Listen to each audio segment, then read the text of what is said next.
The sun was melting into the horizon, pouring molten light across the endless plains, as if the entire land was set aflame in orange and gold.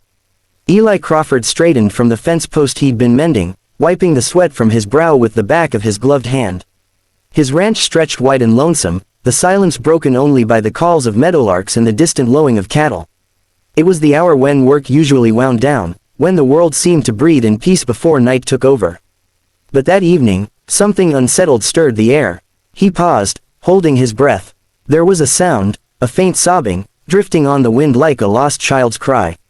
He frowned. Out here, there was rarely anyone but his ranch hands, and they were all gone back to the bunkhouse for supper. A chill crawled down his spine as he listened. The sobbing came again, this time clearer, more desperate. Eli set his tools aside, slipping his hat back on. His boots crunched against the dirt as he followed the sound toward the old barn near the creek. He moved quietly, instinct honed from years of keeping watch over his land and livestock. The horses inside the barn shifted restlessly, hooves clattering against the wooden floor. Something, or someone, had disturbed them. And then he heard it, not just sobbing this time but words, torn apart by grief. "Please, I don't want to marry him." Eli froze where he stood. The words were whispered but sharp, soaked in terror, and they struck him harder than any bullet could have. He rounded the barn slowly, cautious but compelled, and that was when he saw her. She was young, perhaps no more than her early 20s, her dress once fine but now smeared with dust and grass stains at the hem as though she had run miles. Strands of dark hair clung to her damp face, falling loose over her shoulders, and her hands clutched at the barn door as if it alone anchored her to the earth. When she lifted her gaze to him, her eyes were wide pools of fear, shimmering in the fading light. Eli's breath caught. He had seen plenty of women, town girls in bright dresses, widows managing farms on their own, but never one who looked so raw with desperation, as if she were fighting the whole world with nothing but her will. "Ma'am," Eli said carefully, lowering his voice to a gentleness that felt foreign in his own throat. "You all right?" She shook her head violently, her lips trembling. "No, please, please don't let them find me." Her words tumbled out, thick with dread. Eli took a cautious step closer, his eyes sweeping the road behind her, scanning the horizon. Out there, a faint dust cloud rose against the dying sun. Someone was coming fast. She turned her head, following his gaze, and her body stiffened like a hunted does. "They're coming," she whispered. "Please, please hide me." Eli didn't hesitate. Ranch life had taught him many things: caution, survival, and loyalty, but in that moment, instinct ruled. He reached out, steady but firm, and guided her inside the barn. She stumbled but obeyed, her breath coming in sharp bursts. He pushed aside a stack of hay bales near the wall, revealing a narrow hollow, just big enough for her to crouch down.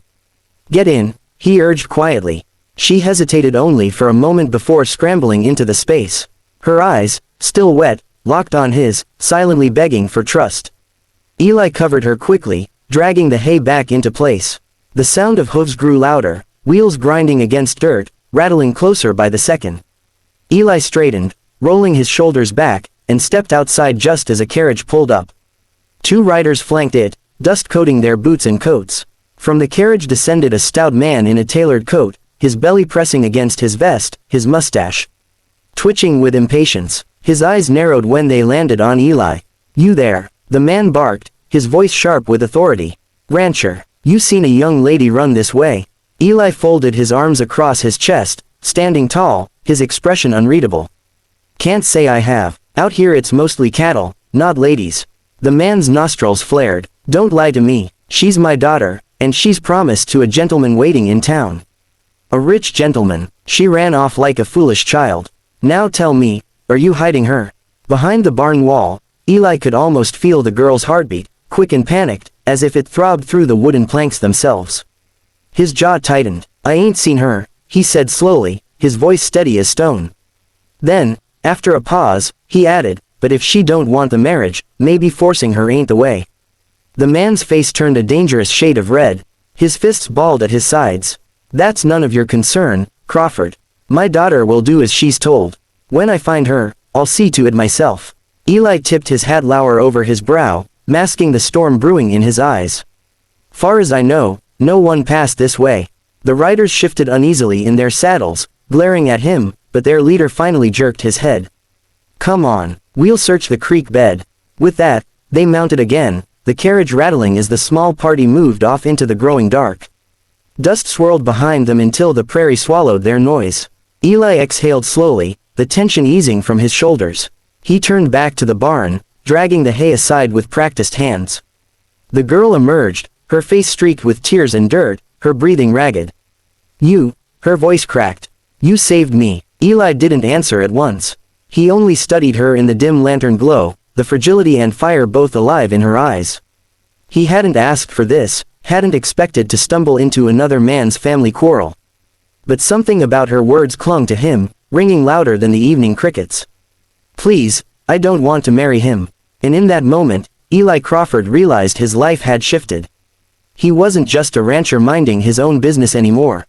He was now standing between this trembling young woman and the men who would claim her. And somehow, deep inside, he knew there was no going back. The ranch house was quiet, the kind of silence that pressed against the walls and made every creak of wood sound louder than it should. The lantern on Eli's table flickered, sending shadows crawling along the walls like restless spirits. Clara sat at the edge of the table, both hands wrapped tightly around a chipped enamel cup. She hadn't touched the bread he'd set out, and the water inside the cup had long gone warm. Her dress still bore streaks of dirt from her flight across the plains, and her hair, though hastily smoothed, fell in tangled strands over her shoulders. She looked small sitting there, but the way her chin lifted, as if refusing to let herself collapse, spoke of a strength Eli couldn't ignore. He leaned back against the wall, arms folded across his broad chest. He wasn't a man given to chatter, but silence wasn't going to help either of them. Why don't you tell me the whole of it? He said at last, his voice low and calm. Might be easier to figure what's to be done if I know what I'm up against. Clara lowered her eyes, her lashes shadowing her cheeks. For a moment she said nothing, only traced the rim of the cup with her fingertip. Finally, her voice came, fragile but steady enough to carry across the room. My father wants me to marry Mr. Halbrook. He's twice my age, maybe more, but he's rich. Owns mines up north, silver and coal. My father thinks this marriage will secure our family's future. But Mr. Halbrook, he's not the kind of man anyone should be forced to live with. Her throat tightened as she spoke, but she pressed on. He hurt his last fiancée. Everyone whispered about it, but no one dared accuse him. My father ignores it, or pretends not to hear. He only sees the money. Eli's jaw flexed, his teeth grinding together. He had no patience for men who thought money excused cruelty. His gaze shifted to Clara, and in the flickering lamplight, he saw her shoulders trembling though she tried to hold herself upright. He could imagine the fear of being bound to such a man, the loss of freedom, the dread that would shadow her every step. So you ran, he said quietly. Clara nodded. I thought I could make it to the train station in town. I even had a little money I'd saved, enough for a ticket east, maybe as far as St. Louis. But my father's men followed me. They would have dragged me back if you hadn't hidden me. She blinked hard, tears threatening again. I know I've put you in danger. My father won't forgive you for this. Eli shifted his weight, the floor creaking beneath his boots. He wasn't afraid of men like her father. He'd dealt with land grabbers, rustlers, and bullies before. But this was different. This was personal, tied not to land or cattle but to the freedom of the woman sitting across from him. You can stay here tonight, he said finally. But come morning, we'll need a plan. Your father doesn't strike me as the type to quit once he sets his mind on something. Her eyes lifted then, wide and full of something like hope, though tempered by fear. You'd let me stay. Eli offered a faint smile, the kind that never quite reached his eyes. Be mighty cold of me to turn you out into the dark, wouldn't it? For the first time since he'd found her, Clara laughed, a small, startled sound, but a laugh all the same. The moment was fragile, like glass in a storm, but it softened the edges of the fear around them. She whispered, "Thank you, Eli." The sound of his name on her lips stirred something in him he hadn't expected, a kind of protectiveness that went beyond duty. But before he could dwell on it, a sharp pounding rattled the front door. Clara stiffened, the color draining from her face. The cup slipped from her hands and clattered onto the table, water spilling across the wood. Eli's hand moved instinctively to the rifle leaning against the wall. "Stay here," he murmured, his voice steady, though his pulse hammered against his ribs. The pounding grew louder, followed by a voice that cut through the quiet night like a whip. "Open up, Crawford, we know she's in there." Clara gasped, her hands flying to her mouth. She looked at him with wide, terrified eyes, as if she already knew what would happen if she was taken back. Eli placed a steadying hand on her shoulder. "Keep quiet," he whispered. "No matter what happens." He strode to the door, boots heavy on the wooden floor. With one hand he gripped the rifle, with the other he yanked the door open. The lamplight spilled across 3 men standing outside, 2 of them riders from earlier, and between them Clara's father, his face red and twisted with fury. "You've crossed a line, Crawford," the older man spat. "My daughter belongs with her family, not hiding out in some rancher's shack. Hand her over, or you'll regret it." Eli's eyes, cool as steel, didn't waver. He kept the rifle at his side, not raised, but its presence was warning enough. "She's not property," he said, his voice calm but edged with iron. "And if she doesn't want this marriage, you've no right to force it on her." The father's mouth curled in a sneer. "You think you can stand in my way? You're nothing but a dirt farmer with a few head of cattle. I can ruin you with one word." "Maybe you can," Eli replied, his tone flat. "But money don't buy you the right to break a woman's will. If Clara don't want to marry, that's her choice. And I won't let you take her." For a long, breathless moment, the night seemed to hold still. The men shifted, hands near their guns, the horses stamping nervously. Inside the house, Clara peered from behind the wall, her heart pounding so loudly she thought it might give her away. Finally, her father snarled, his eyes burning with unspoken threats. "You'll regret this, Crawford. Mark my words." He turned sharply, motioning to his men.